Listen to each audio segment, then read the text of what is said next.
All right, let me see. Got it. Okay, and I think we're good. Yeah, I just want to start off with, if for some reason my Wi-Fi is going in and out, please interrupt me. I think it will be okay for our purposes, but please do that if it's something that's making communication difficult. Okay, so I alluded to a bit of what my goal is for today with this workshop, but I'll talk a little bit more about it. I started teaching guitar about 10 years ago, and I noticed so many of my students were also vocalists, and that was great because then they could accompany themselves. But I was noticing they were sort of always doing the same thing when accompanying themselves. Same rhythms, same strumming patterns for entire songs and sort of entire repertoires as well. So I figured, we have to come up with a way to make accompanying ourselves more interesting for the performer and the audience. So I'm just going to share a few ways that are, I think, a lot easier than you would think, that you can really vary up, the repertoire you have and really give the songs you're singing and writing more direction. So I want to start with the song I chose is a Taylor Swift song, "You Belong with Me." So if you're following along with an instrument, feel free to open up that tab. This is ultimateguitar.com. This is a really great resource. This was like my best friend as a kid growing up. I would just spend hours on ultimateguitar.com looking up songs and playing them. It's a free resource, which is good and bad, but it's gotten better over the years. The reason why it's sort of a con is it is a forum. So people are uploading songs and the chords and the lyrics. So of course, some are incorrect, but it's improved so much in the past, 10 to 15 years. And there are star systems. So if a tab or a chord chart is really good, it'll have a bunch of 5-star ratings. If one is really bad, it'll have, maybe a few 1-star ratings. So this one in particular has almost 7,000 5-star ratings. So we know it's pretty good. Okay, so if we kind of scroll down a bit, we see that we have 4 chords. And I always do this with my students, and I do this with myself too.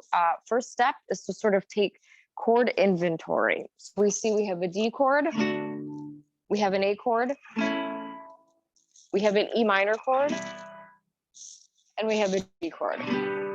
So this is step 1. To know where your left hand fingers are.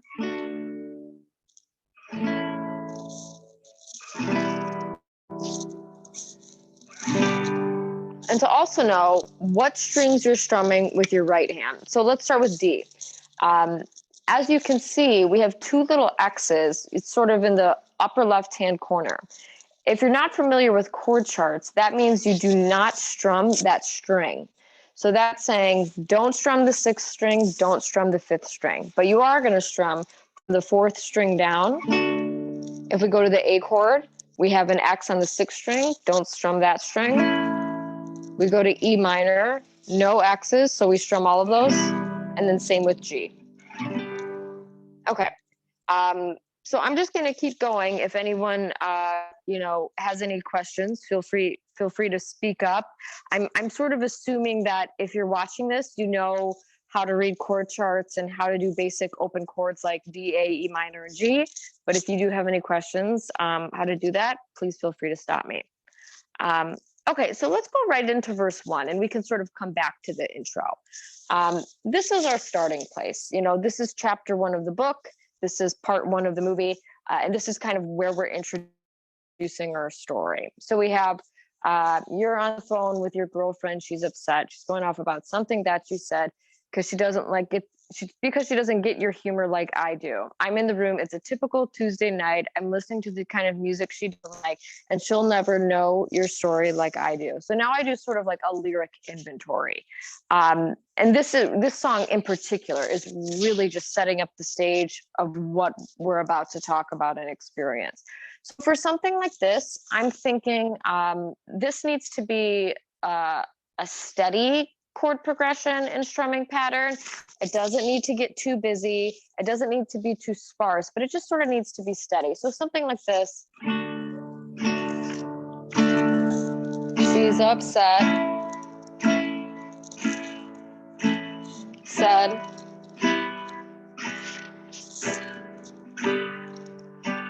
So I'm just doing, repeat, 4 strums per each. A gets 4 strums now.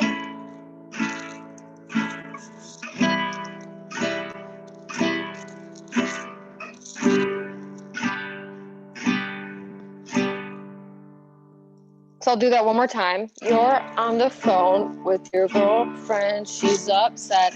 She's going off about something that you said, 'cause she doesn't get your humor like I do.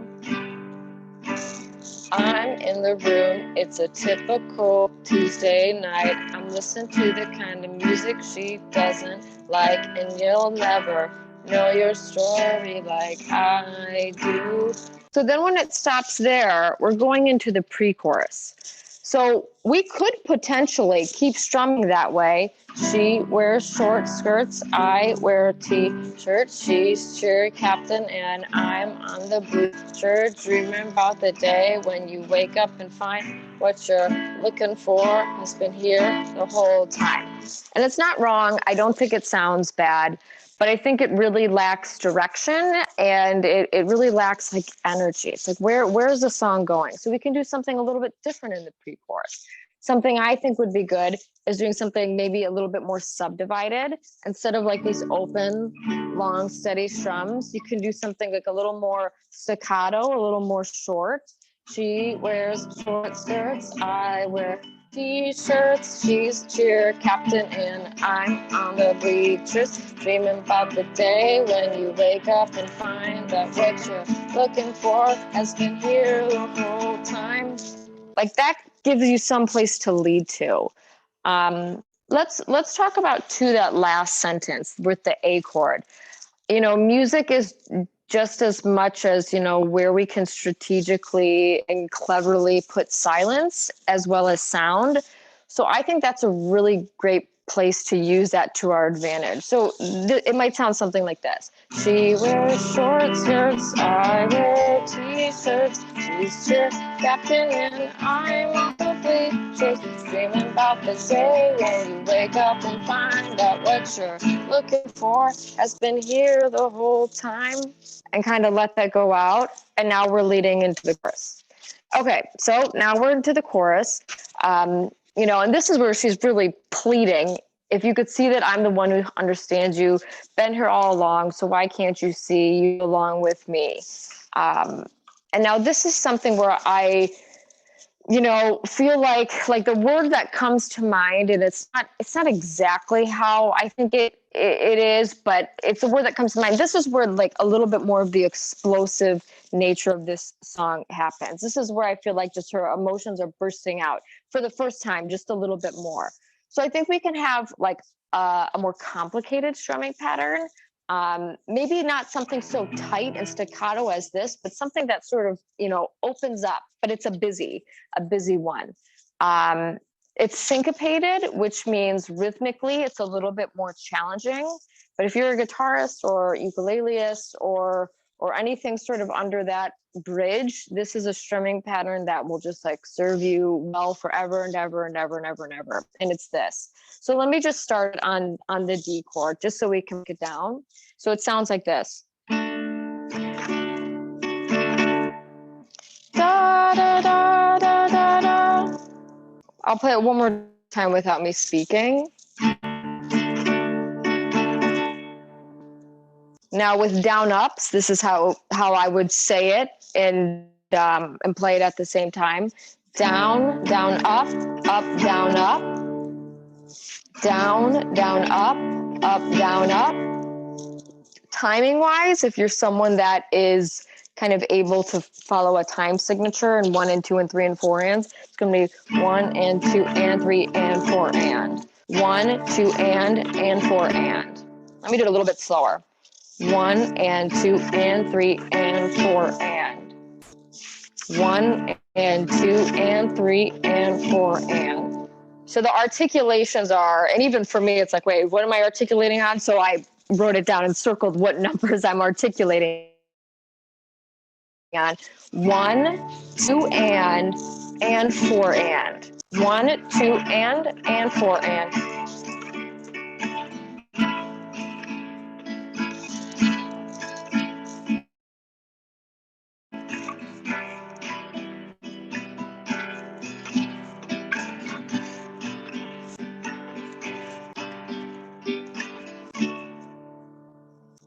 So with the words, what you're looking for has been here the whole.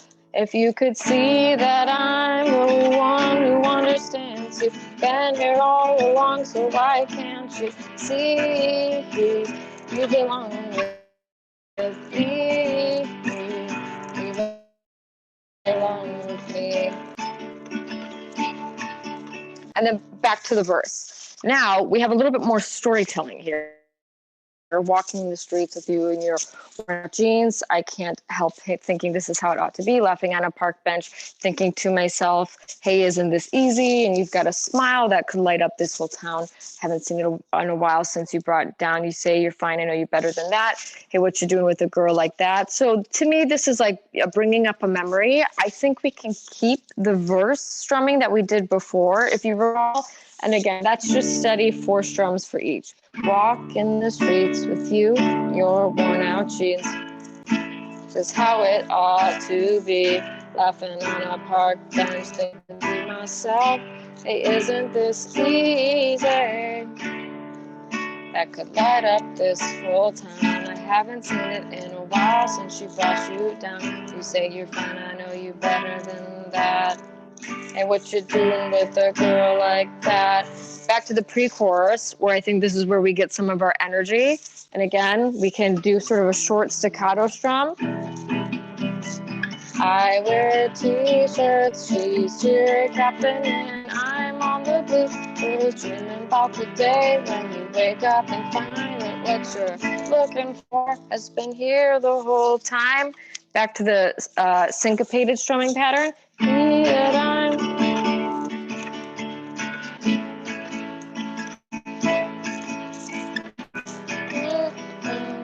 You belong with me. Standing by and waiting at your back door all this time. How could you not know, baby? You belong with me. You belong with me. And then we have the bridge.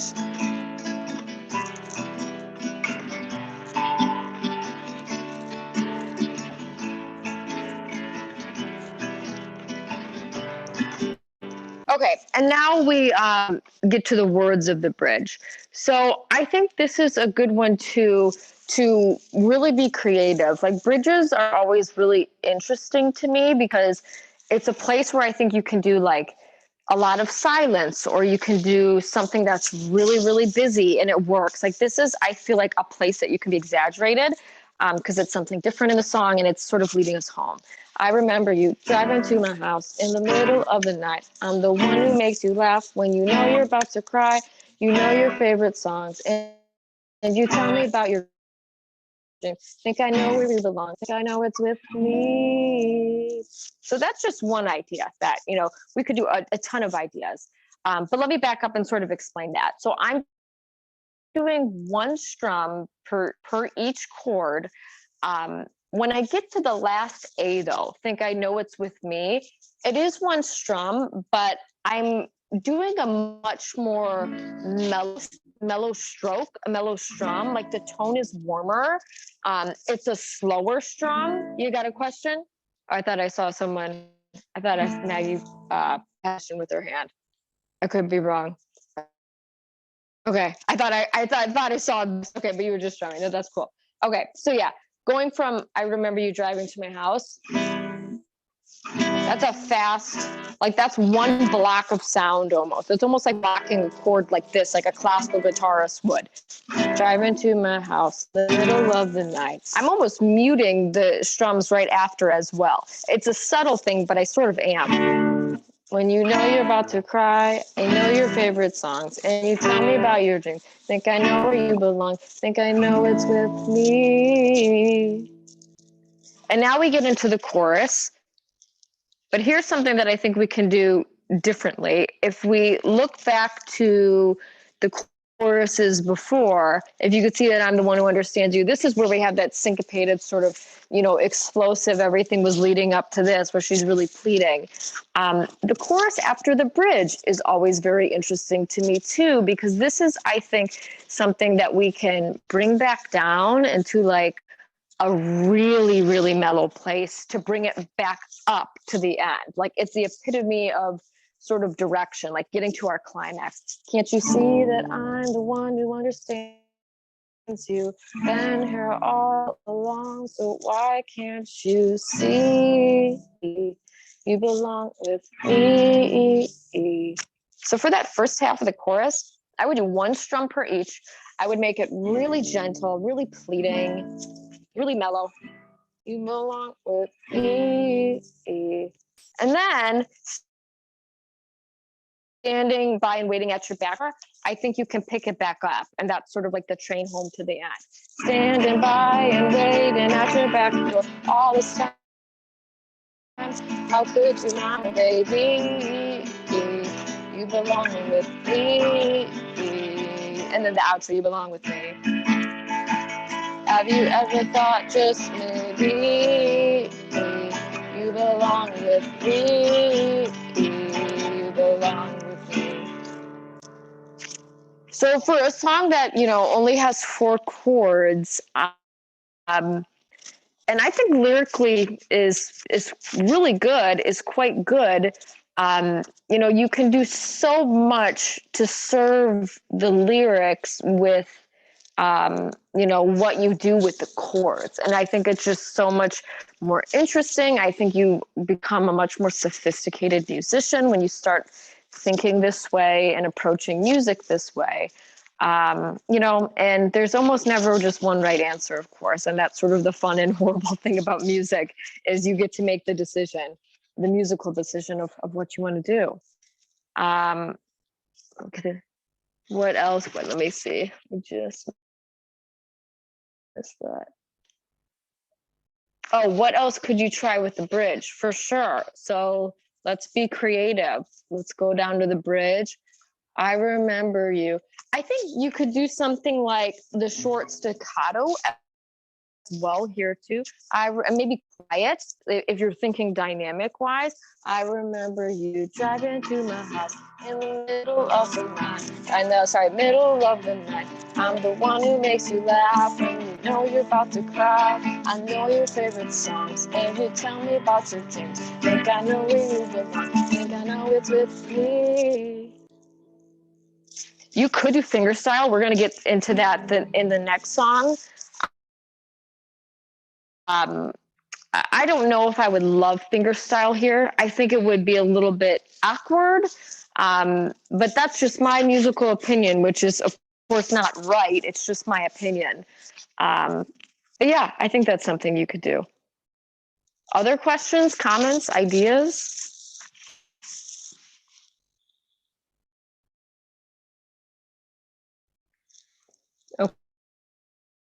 Okay. I'm thinking that's a no. But if you do have a question, comment, or idea, please feel free to just unmute or say something in the chat.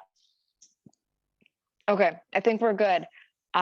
Let's move on to the next song then, which is Silent Night. I thought, for fingerstyle, why not do a Christmas song, a nice Christmas song? So if you're looking at the tabs, feel free to pull that one up next.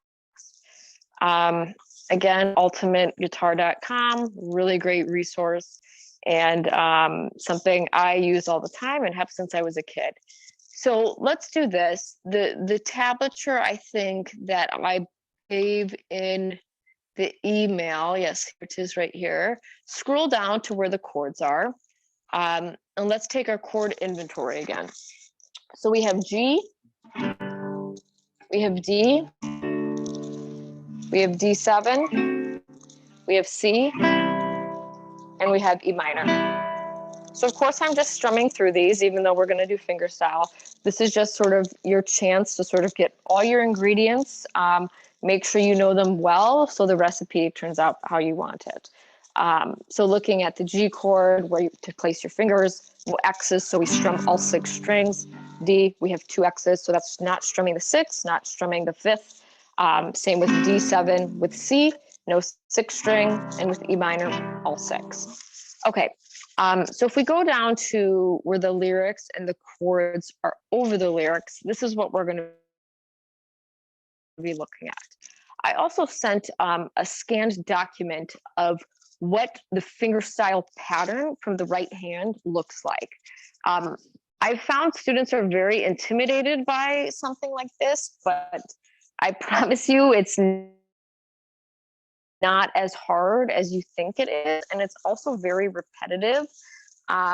So let's start with that. I want you to look it looks like 6 lines with 1, 2, 3, 4, 5, 6. Those chords written on top: G, E minor, D, D7, G7, and C. And some letters like M, I, and T. Okay. So the 6 lines represent the 6 strings. So we have the 6th string, 5th string, 4th, 3rd. Let's see. I think the fingerstyle doc is not in the. Is it possible to get that sent? Yes. I put it in the chat. Can you not see it? Let me see. It says scan document as a PDF.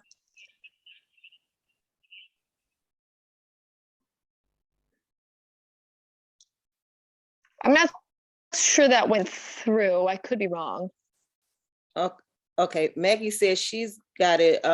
So you can see it in the chat, Maggie? Yeah, so all the different versions of Zoom don't show you when you like add files and stuff. And I know Chromebook does not show you. So I can't see if anybody adds files. I can try to email it to you via the email address you signed up. Email it. Yeah, that would be great. Thank you. Okay, give me a few seconds and I'll get that to you. Okay. Thank you. You're welcome. Yeah, let's just wait on that for a second then. While we're waiting for that, we can kind of talk about the chords a bit if we go back to Silent Night. So we'll get into the fingerstyle and the nitty-gritty of like how you actually do that on guitar.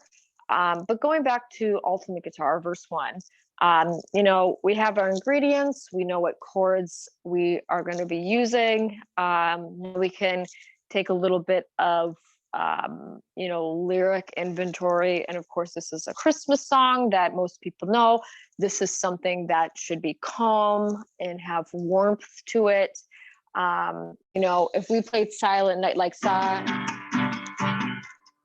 Holy Night, like that, I guess wouldn't be wrong, but I'm not so sure like your grandparents would be so into that. So you want to do, justice to what the song is sort of, trying to portray.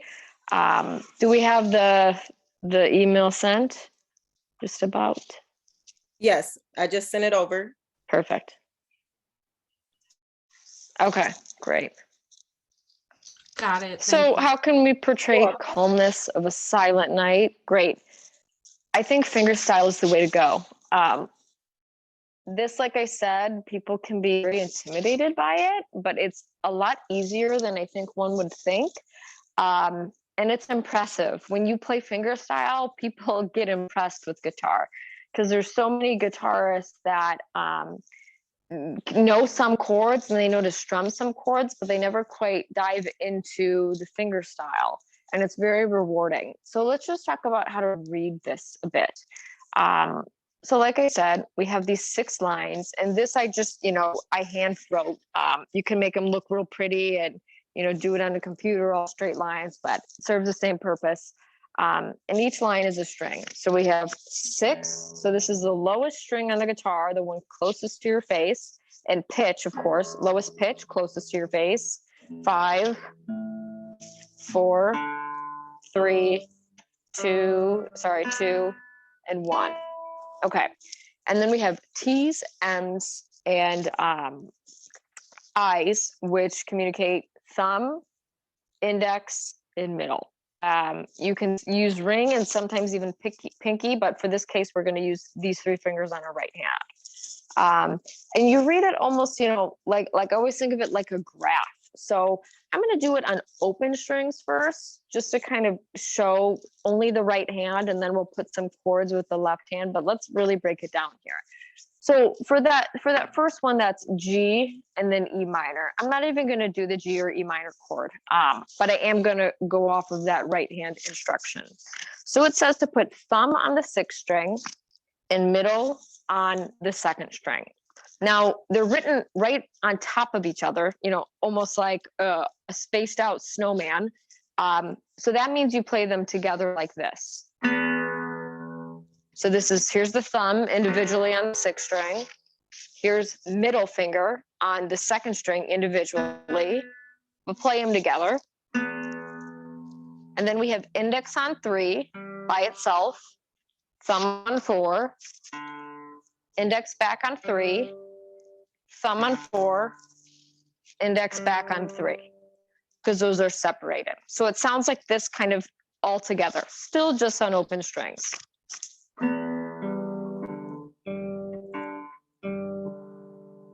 One and 2 and 3 and is the timing if you're someone that can follow time signatures.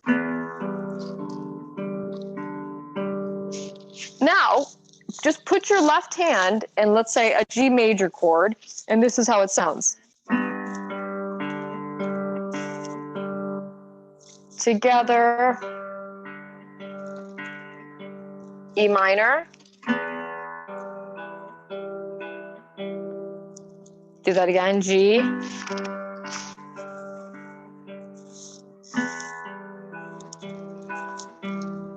Now let's look at D and D7. So it's the same exact pattern. You just have to make sure you're moving your right hand to hit the correct strings. So now we have, and I'll do it on open strings first, middle finger on the 1st string, highest pitch, thumb on the 4th string, together, and then index on 2nd, and thumb on 3rd, back and forth. With D, it sounds like this. Or D7. So if I kind of just make up my own little chord progression of what we have so far, it could sound something like this. Oh, sorry.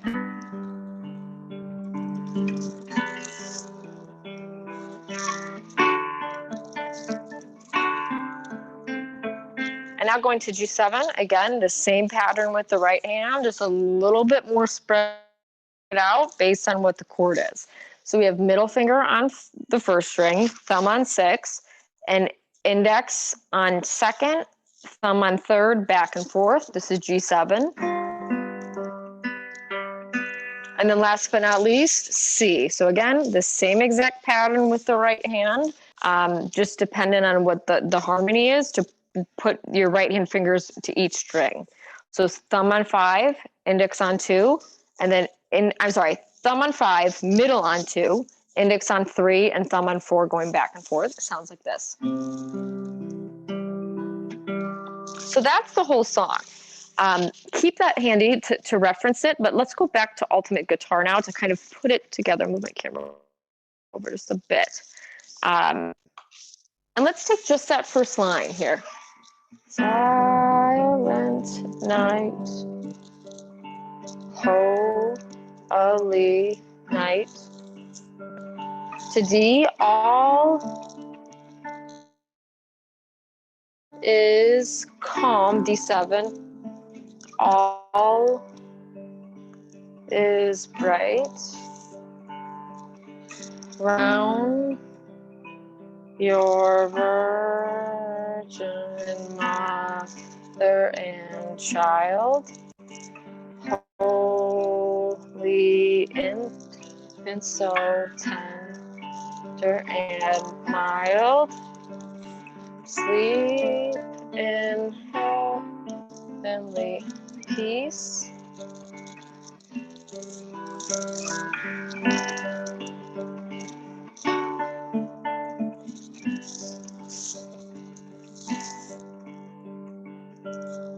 And that's the whole verse. And I think it sounds really lovely, sort of exactly, you know, like what the song is portraying.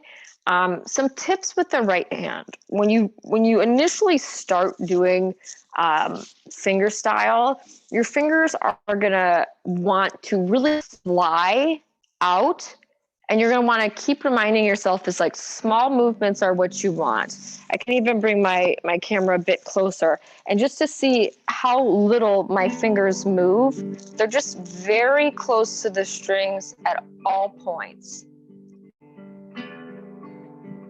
Versus not doing, this is what you don't want to do.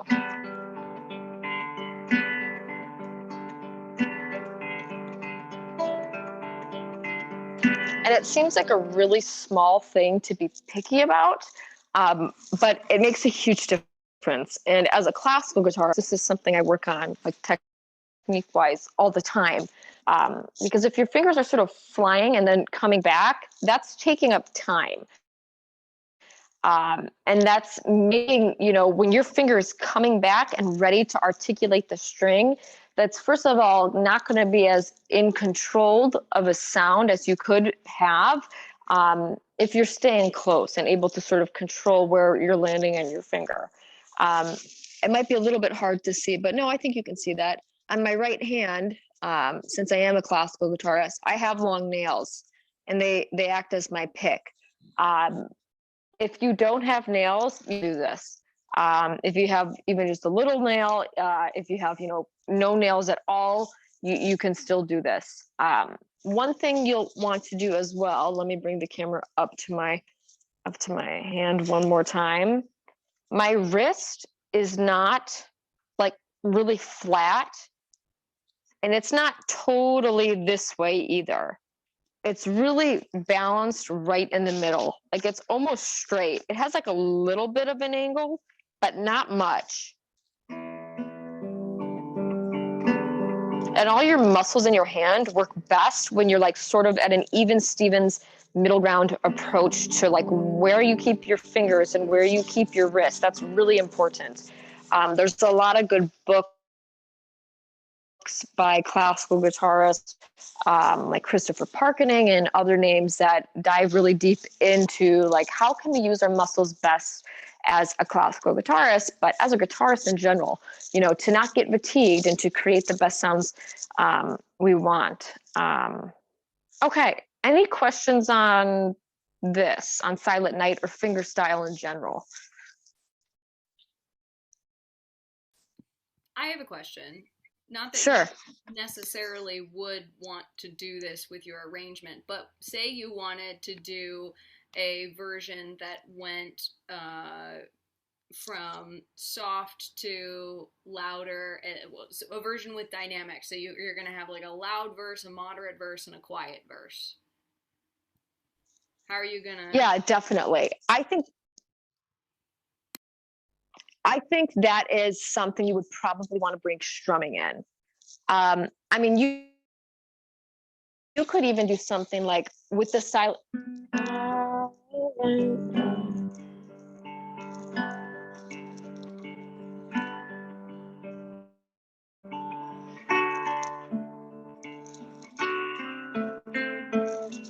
Like I'm filling up all the space there. You could do something like.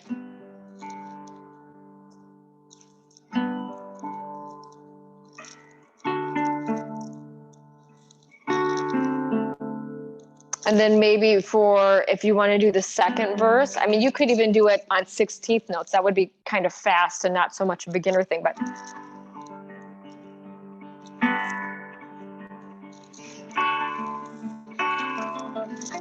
G.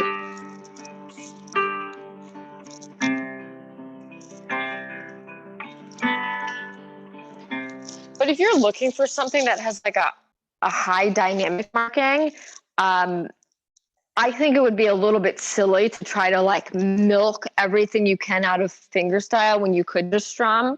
And I've, you know, done that so many times in songs. With You Belong With Me, my personal preference is not to do it with that one because I don't think the finger style really works for that. But say something like, let's see, I'm trying to think of an example off the top of my head. Like Blackbird by the Beatles. Something like, what is it?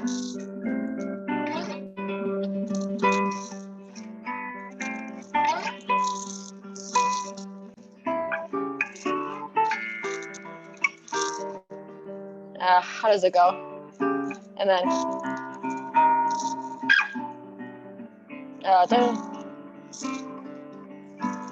so that's a much more complicated finger style, but you could potentially do that, but then do strumming for another part of it, you know, whether it's the verse or the chorus. Yeah, I think you can be really creative with it. I always just think of it as like, do service to what the song is. Like that always helps my musical decisions, even with classical music. Like if I'm playing a Bach.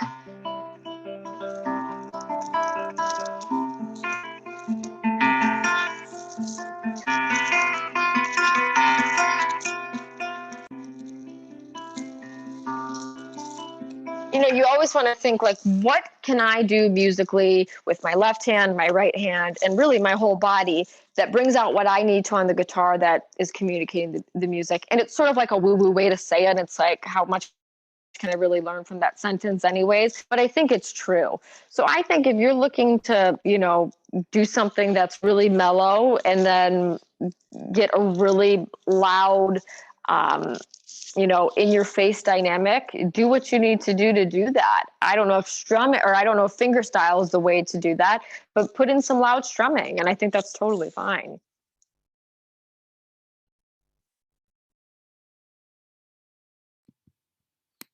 Cool. I was thinking of that. I was trying to parse out that example that you did, where you did like it was like the same strum. Correct me if I'm wrong. It seemed like you did the same strum, but you did it kind of broken down and like for one verse, and then you did it, or and then you did it like in an ultra fast. So you did like broken down and then normal and then sixteenths. Yeah, like it just on a D chord even. Like that was like fourth string, third string, single notes, and then second and first string together.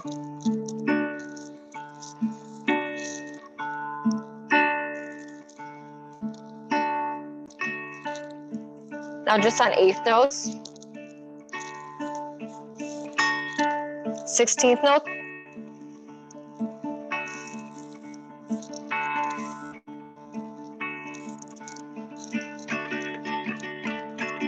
Strumming, whatever it is. Down, down, up, up, down, up. I'm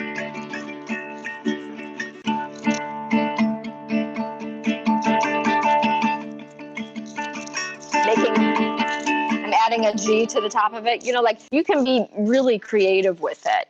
And the one thing I always explain to my students too, a lot of like, you know, the nuance and like the little decisions you can make here and there are not something you just get from, as we all know this, from one lesson. You know what I mean? It's like, this is just years and years and years of just like knowing this instrument super, super well. And that's, you know, why you keep taking lessons and going to workshops, because you learn these little tidbits and you put them in your toolbox. And then 5 years down the road, you have, you know, much better musical decisions than you did before. So, you know, there's all sorts of ways to do it. Does that answer your question? Yeah, totally. Cool. Other questions?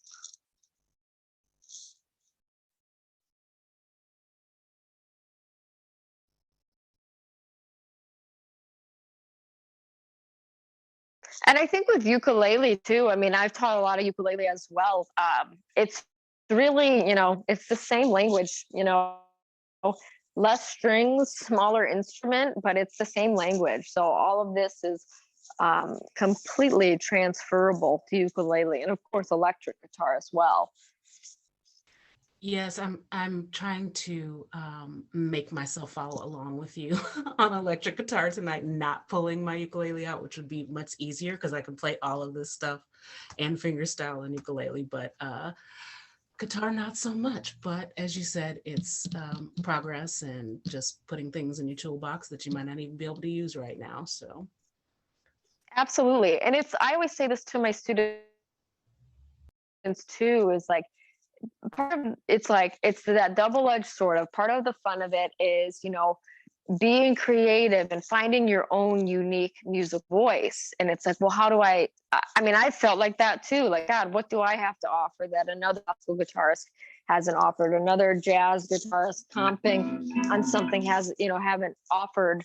But part of it is sort of accumulating all these tidbits to have your own musical voice. And I just love that. It's really, really effective, and it makes doing all the technical work worth it, I think.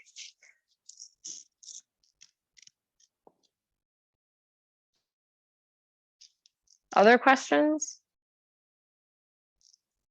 Okay. I just want to say that I don't play guitar, but I have an electric guitar, and I found this very helpful, your scan document and the website. So I'm going to actually see what I can come up with on the guitar, since I have no knowledge of the guitar, but yeah. So I found this very helpful. That's awesome. Well, please reach out if you have any questions. That goes for anybody. Obviously, you, Maggie, you're my good friend. So if ever you have a guitar question, please, shoot me a message, because I honestly just love talking guitar. So don't Cool. hesitate to do that. That's a good segue. It takes me to my next question, which is, how can people get in touch or stay in touch with you? Yeah, let's do my Gmail email address. So I can go ahead and type that in the chat.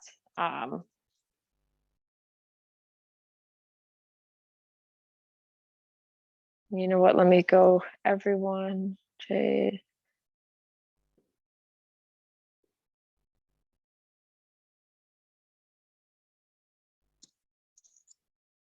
Okay.